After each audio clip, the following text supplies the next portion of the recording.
Ikhwani fillah, some people are perhaps not sure about attending the masjid because people are gathering and this could be a health and safety issue.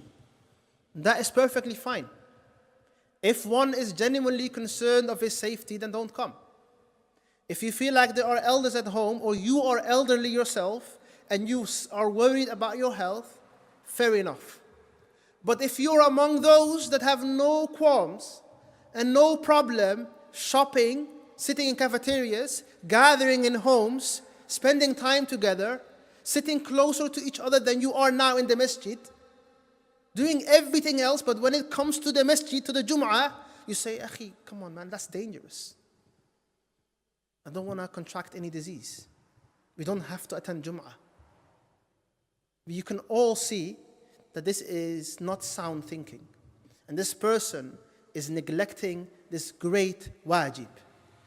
So my message to myself and all of you, my brothers particularly, because it is wajib upon the brothers, is if you are taking all the necessary precautions, come to the Jumu'ah.